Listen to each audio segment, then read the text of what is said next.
And in situations where the old me would have reacted in a maybe smarter, safer way, I just kind of ignored that and went with the new me that I was attempting to become.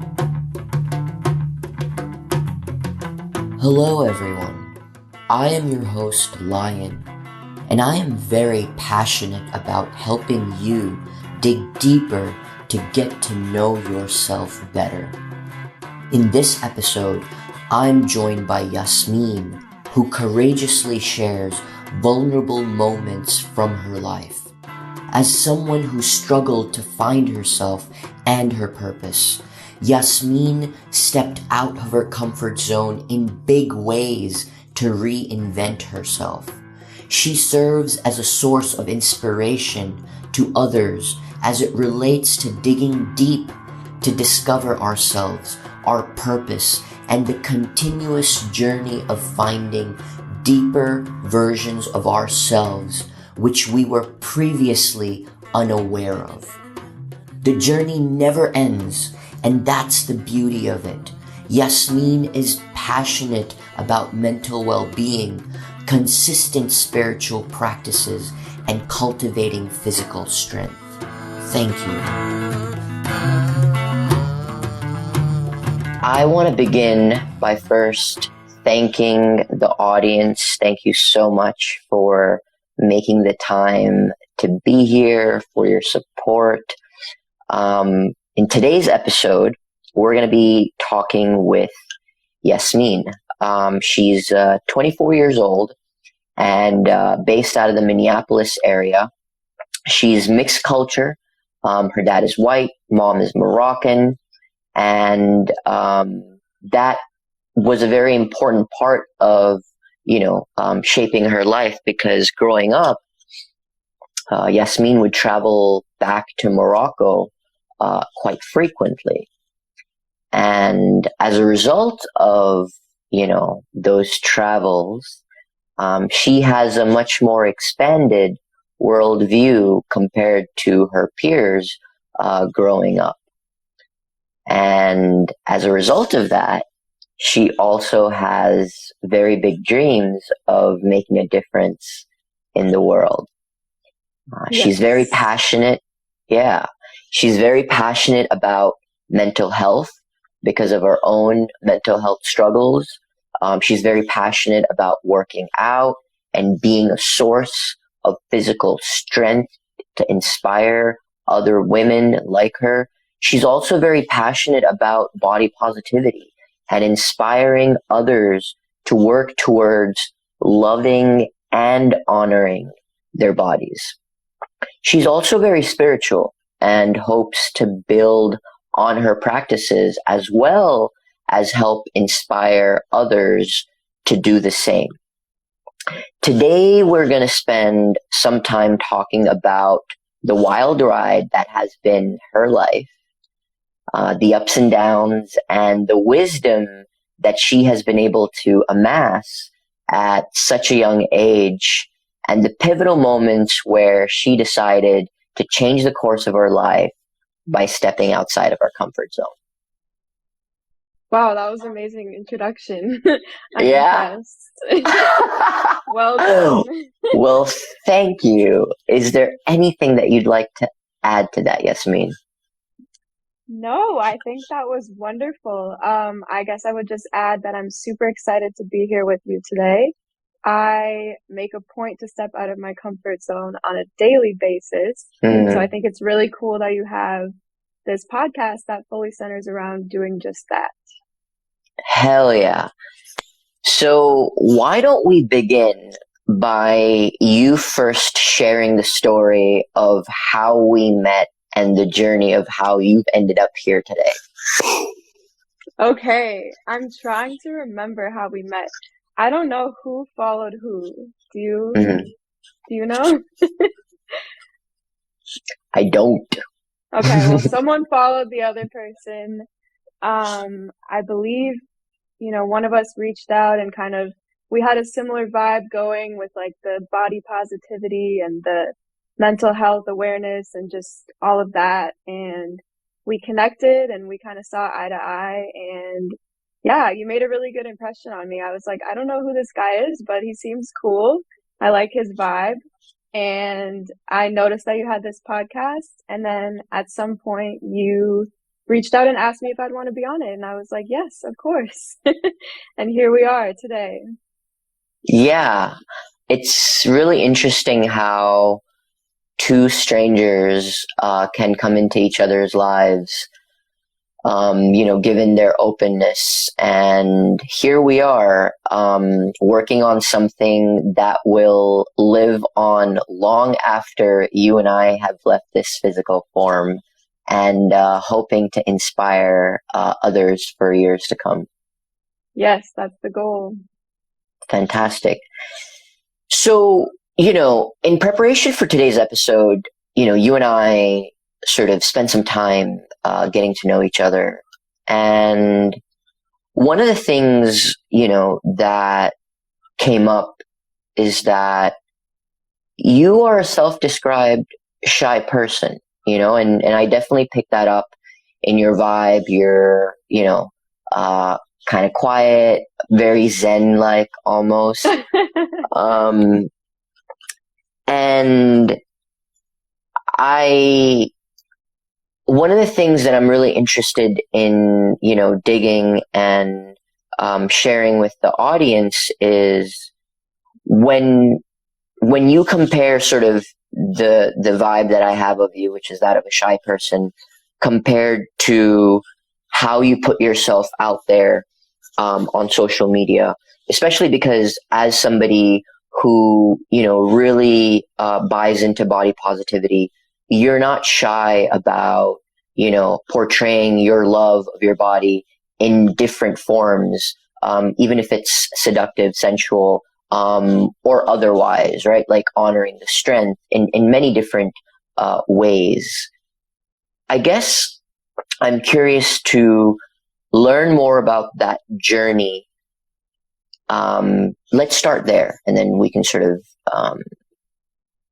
get into it. Yeah. So I am a big fan of social media in some ways. It has some Mm-hmm. negatives in there, but I think it's really cool how anyone can start up a social media page and post whatever and honestly inspire a lot of people in a lot of ways that you wouldn't have if you didn't start a page in the first place.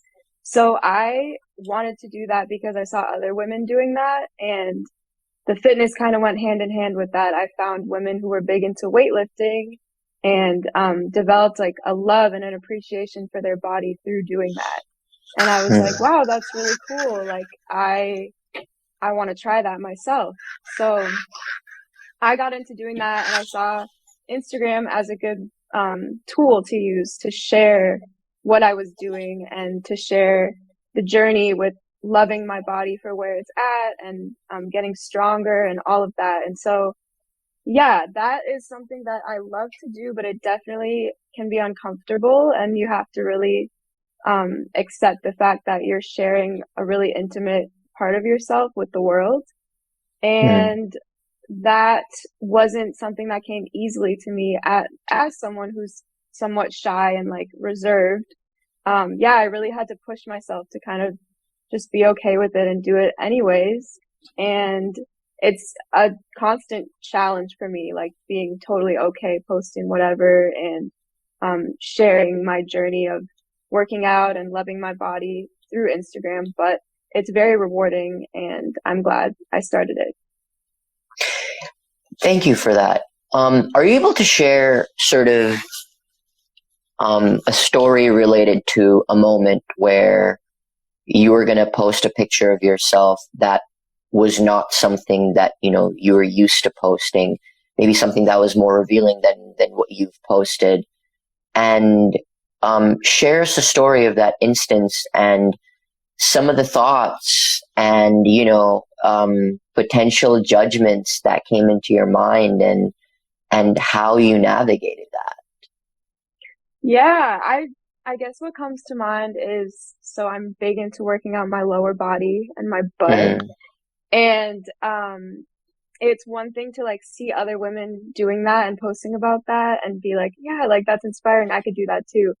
But then it Mm, comes to you doing it and you get kind of uncomfortable. And yeah, I don't think I had ever really shared, like, your butt is something that people see as sexual and something that mm, there are all these judgments that come with posting that for the world. And so the first time doing that was definitely uncomfortable. And then knowing that like my mom follows me and my brother follows me, and mm, like I have people in my life that I knew would have some sort of feeling towards that, who would see mm. it and kind of like being like, that's okay. I'm still going to do it anyways. So that was probably like 4 or 5 years ago when I first started working out, that I started posting pictures that were showing my butt and like the progress that I had made with weightlifting and such. And yeah, it was uncomfortable. And I really had to get over that, like, this is a sexual picture and like Mhm, that's how people are going to see it and that's all this is, and be like, no, like this is me owning and loving my body. And for so long there's been images of women's bodies in the media, but I feel like the thing that's really cool about Instagram is that women can own that and they can be the ones posting their own bodies for their own purposes. And it kind of makes it it just a more like personal and interesting thing to do than seeing images of women in magazines and stuff that they didn't even like choose to put out there. And it's like it's a cooler thing to do, and I've really enjoyed the process, but it's definitely uncomfortable. yeah. Um, you hit on something that's very important. I feel, especially for others who are considering taking that bold step to sort of being more transparent about their body and expressing their self love in that respect is what kind of a reaction did you get from your family, if at all, and how did you navigate it? Yeah, well, so my mom is Moroccan and she was raised Muslim, and Mm-hmm. she just comes from a completely different background than I do. And she was not a fan of me posting stuff like that. And she was definitely vocal about it. Um, and so that was tricky because I love my mom and I look up to her and, I want her to be proud Mm-hmm. of what I'm doing. But it was difficult, but it was also an opportunity to kind of like sit down and talk and try to see eye to eye. And I really tried to explain where I was coming from and how I felt that women's bodies are sexual, yes, but that's not all it is. And like, there's nothing wrong with owning that and being confident and comfortable posting your body online.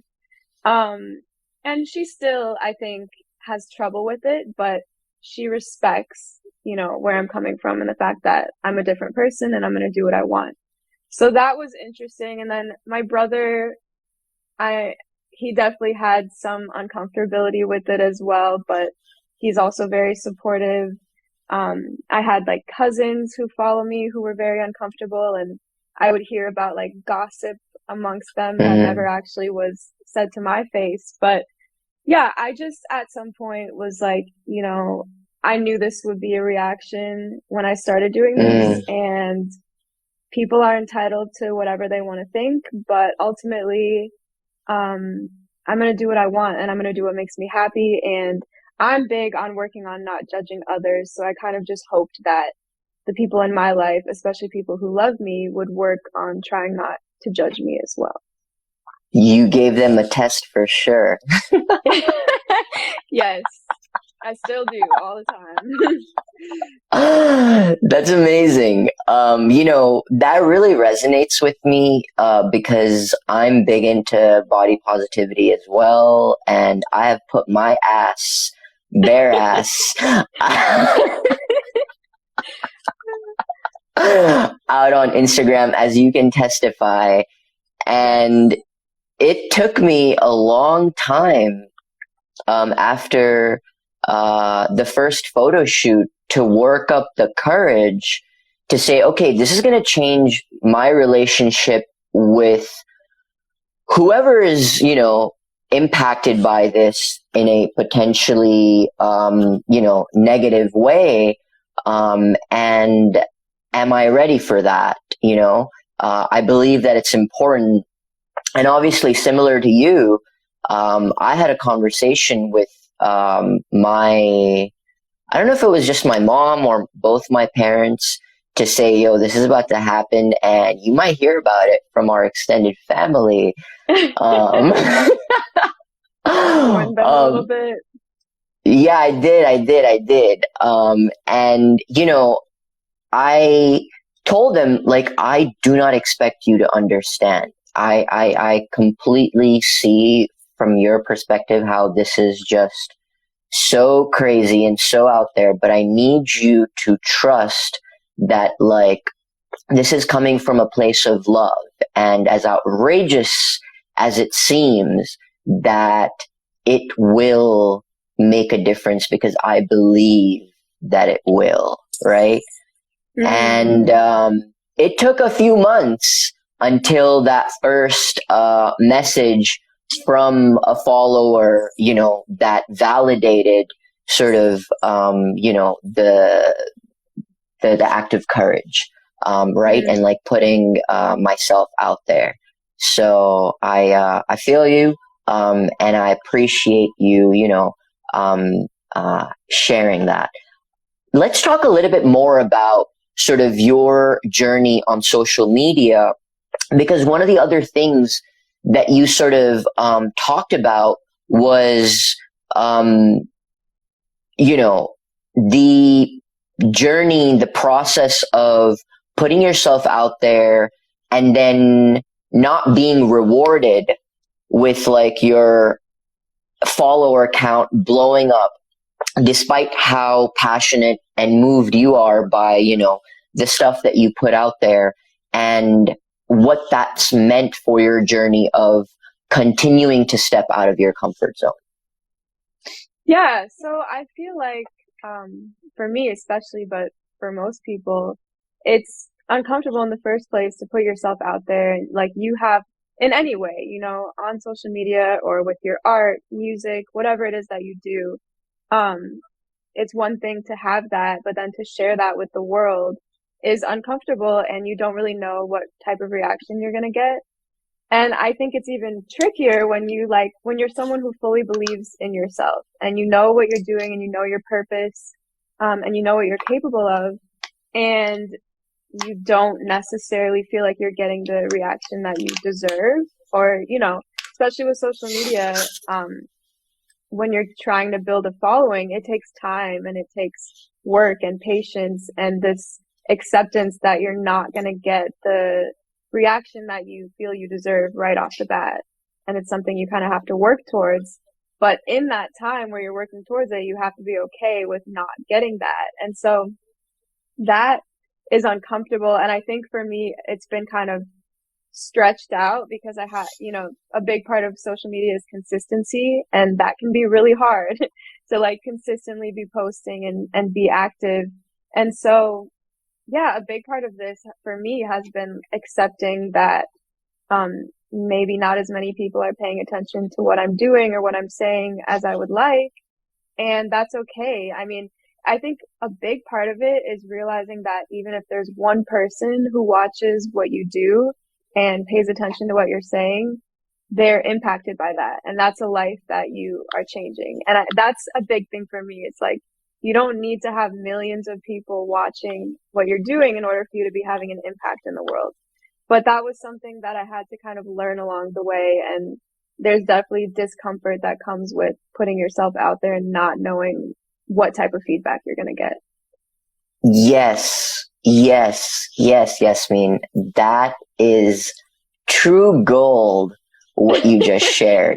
True gold. Thank you for saying that, because, ultimately, the thing that I tell myself is, why are you doing this? Are you doing this for validation from others? Because I mean, and it's okay to for a part of you to feel that way. But is that what's truly driving you? Because, when I've had those instances, that's been a call for me to say, well, you need to validate yourself. It's not Mm. healthy to try to seek validation from the outside world. My purpose for sharing and putting myself out there on social media really comes down to a few things. It comes down to a record of my life, right? And a reminder for myself of, how far I've come or the things that I have done and said to remind myself in the moments that I've forgotten or I have gone astray.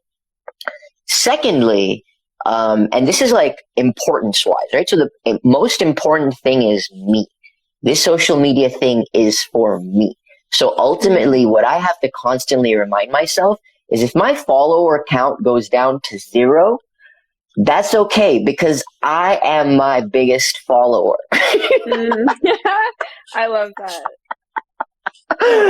The second thing is this expression is my job as a human. Like, as humans, we have been given the gift to create, and our happiness and our joy comes from practicing this gift of creation, period. Irrespective of how the world or other people or our family label that creation as good or not so good. And I think one of the things that I told you, my inspiration for my creativity comes from my, she was 4 then, she's older now, 4-year-old niece who for my birthday, drew this portrait of me that if, she was an adult, I could see her friends saying, oh, this head is not proportionate to the arms. But, she carried herself, with so much joy when she was expressing what this portrait meant. It was the act of creation itself and not the perception that truly matters and that should be driving us, right? And I think you did such a good job of highlighting that. And I think that's so important, especially for people who want to share more of themselves with the world and are trying to, make a name for themselves, right? That ultimately, we shouldn't necessarily focus on making that name. We should just try to honor ourselves and honor the act of creation. Yes, I love that. Hell yeah. I'm so glad that we're doing this. Thank you, Yasmin. Thank you. So, let's move on. You have led, quite, an extreme life in the sense that in high school, you were in orchestra, a musician, which I kind of want to talk about after we get through this little segment, because I'm a musician too, and we never really got to talk about it. No, we didn't. We did not. And so you were in orchestra as a violinist, and you're this like nerd in high school, shy, reserved, and you've got your, orchestra nerd friends, and you kind of have this like childishness about you. And you talk, when you talked about it, you talked about how, you play these silly games and then all of a sudden, you decide to dive head first, complete 180-degree turn into drugs, sex, and alcohol, right? Yeah. So let's talk about what was it about that life that you were leading that you weren't content with? What was the draw to the drug, sex, and alcohol? That let's start there. Well, I mean, in high school, you're young, you're kind of lost, you're trying to find yourself.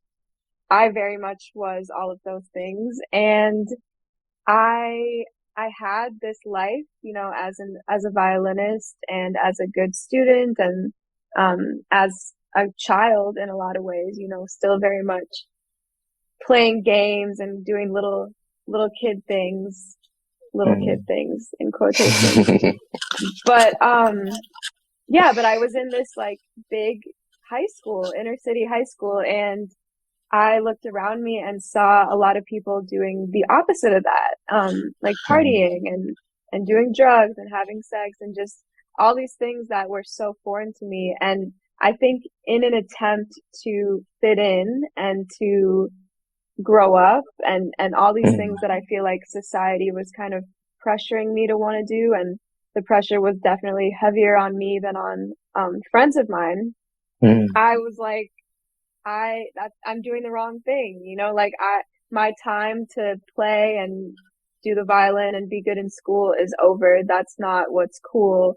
That's not what I want to be known for. That's not what's going to get me, I suppose, the reaction from people around me that I want. So I'm going to just transfer over to the other side and like switch it up and do what they're doing. And so I took that to an extreme and almost switched over overnight and yeah, just completely changed what I spent my time doing and entered the world of partying and drugs and sex.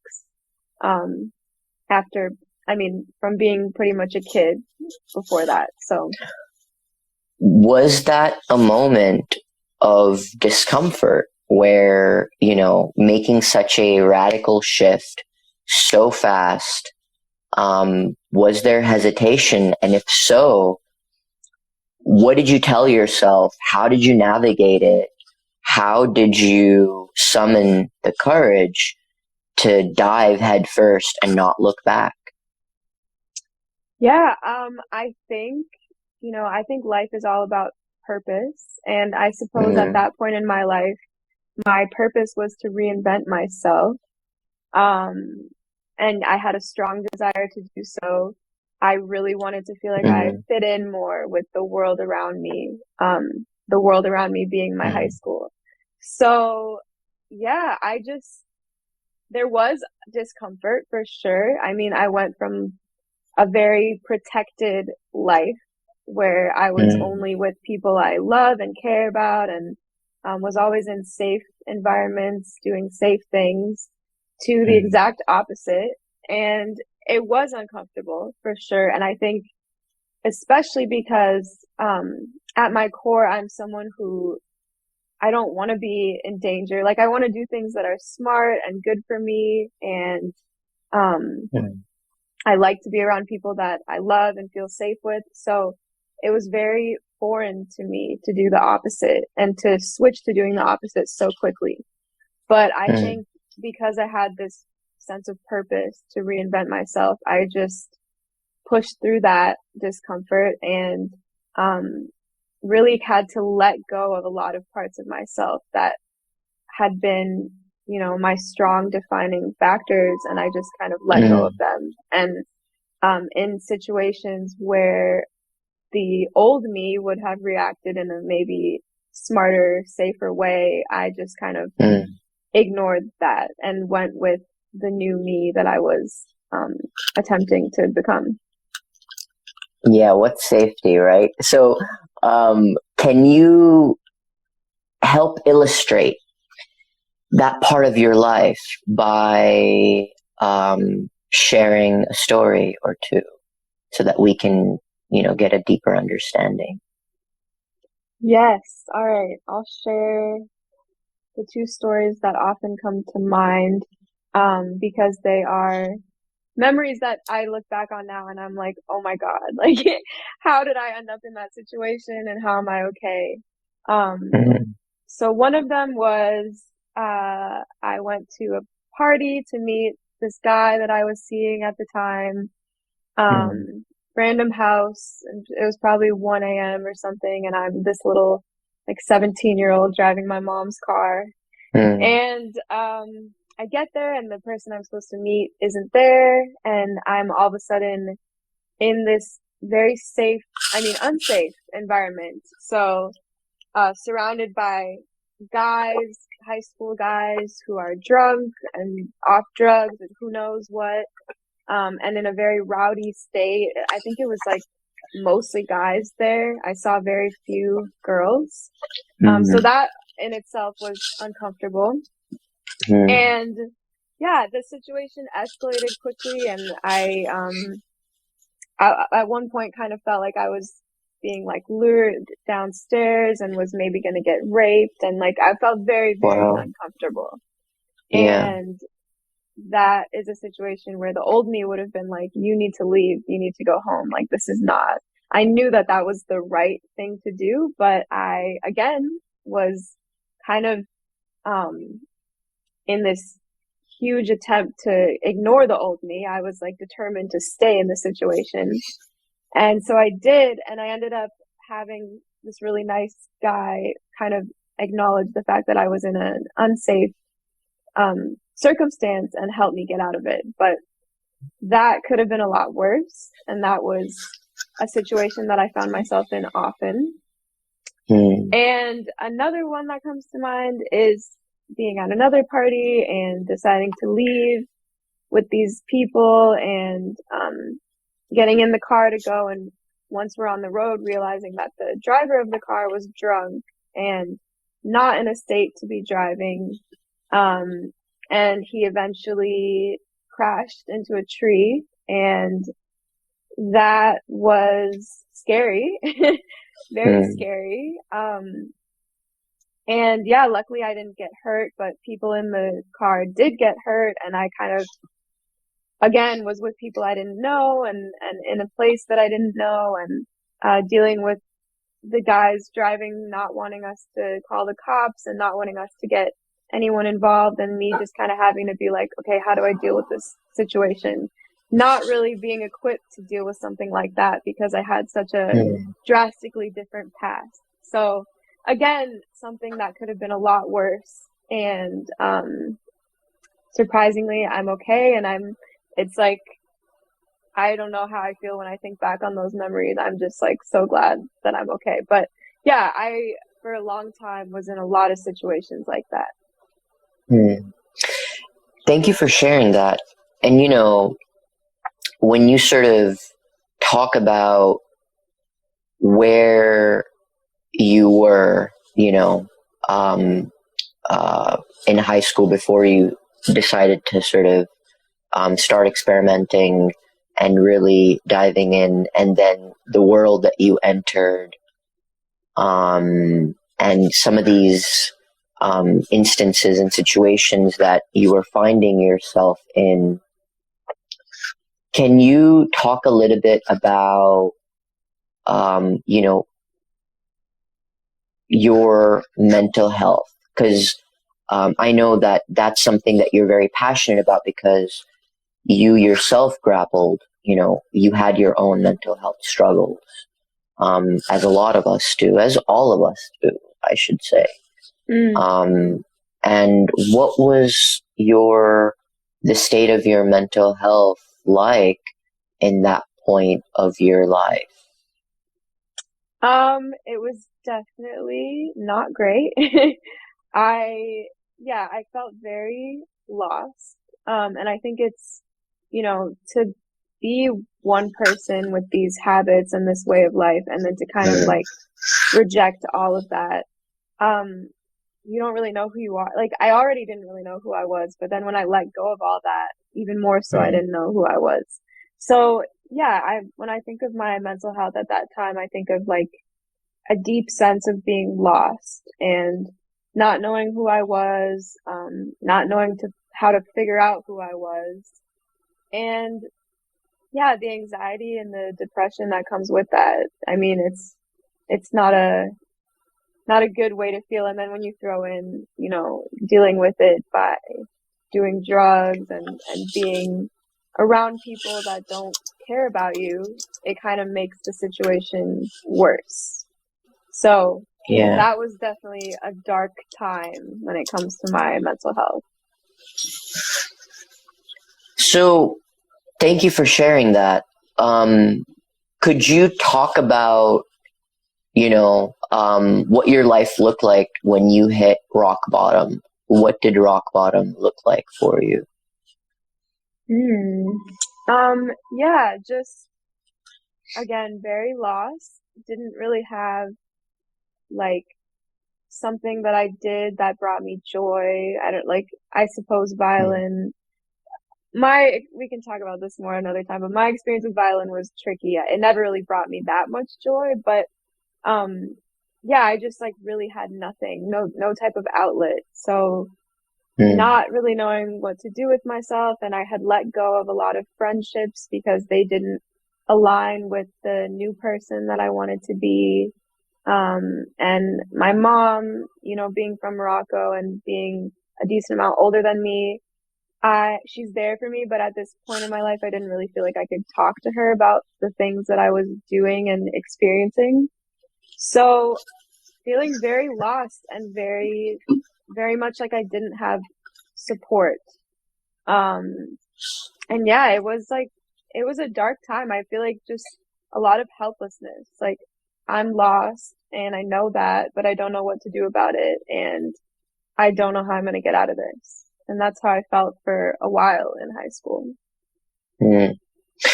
So then, deciding that not accepting the status quo, that situation that you were in, and saying that something can be done, something needs to be done, deciding to seek help.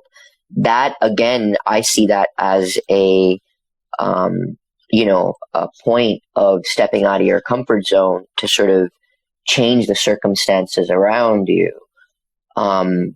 What did that look like for you? What did that journey of trying to dig yourself out, trying to seek help look like?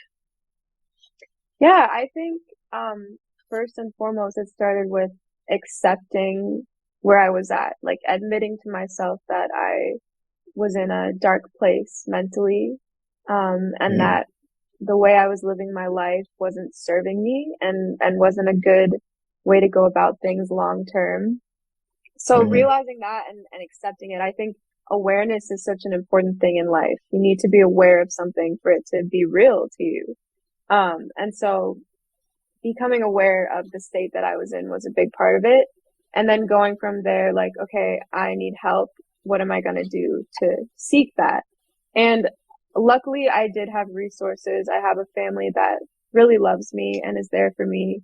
And so despite however they felt about how I was living my life at the time, they were still there for me and they wanted to help me get out of it. So using that, I have a great mom and dad and a brother, and they were there for me throughout that time period. And therapy, honestly, really helped me as well. I found my Mm. therapist around that time in my life in middle of high school, and yeah, just having people to talk to because I struggle a lot with being in my mind and thinking and overthinking. And it's such a dark tunnel to go down, especially when your thoughts aren't good and aren't healthy. Um, it can just really negatively impact you in all ways when you're thinking and thinking, and that's all you're doing. So having people to talk to that you trust and that truly want to be there for you and help you and that aren't going to judge you, they're just there to listen and be there for you. That was Mm. huge for me. And I definitely had that at that time, and that helped me a lot. Wow. Wow. And I guess, so what I heard is, um, you sort of you're very lucky to have a strong, family support system, and you sought out therapy, counseling. And, I believe that, we all, irrespective of where we are in our mental health journey need to have a mental health professional. And you know what? I'm gonna be very vulnerable in this moment in time and actually share that when you and I were talking and you kind of shared sort of seeking mental health counseling, I realized that I haven't done that in a while, and because of that conversation, I was like, I want to get back on track with that. Oh, So wow. thank you for sharing that. And that just goes to show how, you live your life, even though this was X years ago, just sharing about it, not even on camera, right? Makes a difference, in the Mm. lives of other people, right? Mm-hmm. So yeah, I guess, seeking that mental health and doing that work, for yourself. And as part of doing the work, you and I talked about how you are a spiritual person. Spirituality is important to you. Spirituality can mean different things to different people. You have certain practices around your spirituality.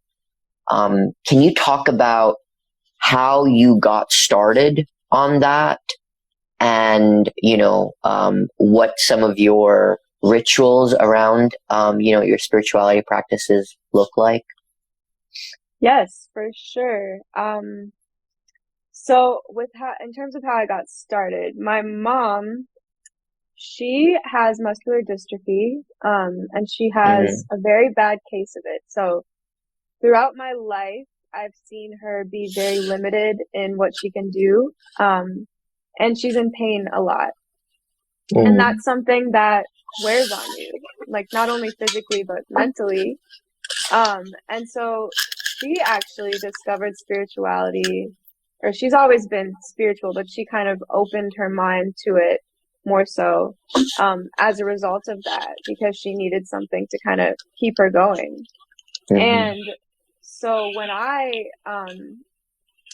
in recent years, I think it was like 3 years ago that I really became interested in it. And I had her there to kind of be like, not really, spirituality is such a personal thing. She didn't really say, like, this is what this is what you believe. There you go. But she gave me books that she had that I read, and that kind of opened my mind to it. And she taught me about crystals and meditation, and I went from there and just kind of delved into it because it really spoke to me. And being in the fitness world, I had put so much time and energy into getting a healthy body and being healthy physically, but I feel like I was really missing the mental aspect, which I'm Mm-hmm. super um hardcore believer that they go hand in hand and you need both. So I think spirituality in a way really kind of answered my need for that and gave me a way to um put the amount of attention that I was putting into my body into my mind and my soul. And so, yeah, I started to meditate, which is something I still try to do every day. And I think it's all so personal. Like, there's not just one way to meditate. Even going for Mm-hmm. a walk in nature is a form of meditation. Anything that, like, for me, it's anything that clears my mind. Because, like I said, I always have 50 billion different things on my mind. So I like to meditate daily to kind of let go of those thoughts for a little while. And I think that's been super beneficial. Um, and then I have crystals that I'm really big into. Like I have one with me right now. So I Mm-hmm. feel like my room is full of crystals and I just attach a sense of peace and love to the crystals. And so when I have them around me or when I have them with me, they bring that to me. They bring me a sense of peace and calm and love. And in the crazy world that we live in, it can be easy to kind of lose those things and to get caught up and to get lost, which has been a Mm-hmm. theme in my life. So I really like to use those to kind of center myself and get Mm-hmm. back to a state of peace. So yeah, my spirituality is all about like quieting my mind and connecting with the earth and loving myself, and loving life and loving exactly where I'm at. Yeah, on that note, somebody that I really love and respect essentially talked about how we ourselves, our body, our mind, are deserving of worship as it relates to how we treat ourselves, right? Because God, universe, whatever your belief system is, lies within us. And so doing things for yourself and seeing it as an act of self-worship to really honor everything else that's out there is something that I'm reminded of in this moment as you share that. And I think that this is a really good place to culminate what has been a wonderful conversation that I feel confident has touched people's lives in multiple ways. Is there anything that you'd like to share with the audience in closing before we sort of say our goodbyes? I would just want to say thank you for checking this out and listening. I hope you gained something from it, and I hope I have and can continue to inspire you to live your life in a way that really feels good and makes you feel good and makes you love yourself and love this journey that is life, because I know that it can be really hard to love it at times. It really can be. And I think it's super important to make a constant effort to change that. So yeah, I hope I can inspire you to do that. Beautiful. Thank you so much, Yasmin, for showing up and for showing up with such honesty, vulnerability, and thank you to our audience for making the time to join us. I hope that you've gained as much as I have from this episode. And until the next time, love and light, y'all. Thank you. Yes, thank you. Thank you so much for tuning in to this episode of the Get Out of Your Comfort Zone series. I hope it moved you and inspired you if you are feeling stuck with something in your life. If you would like to further connect with our guest, please see their contact in the description. Please consider taking a moment to rate this podcast. Please also consider showing us some love on your Instagram story. You can find our info in the episode description. Until the next episode, I wish you infinite love and light. Thank you so much for tuning in.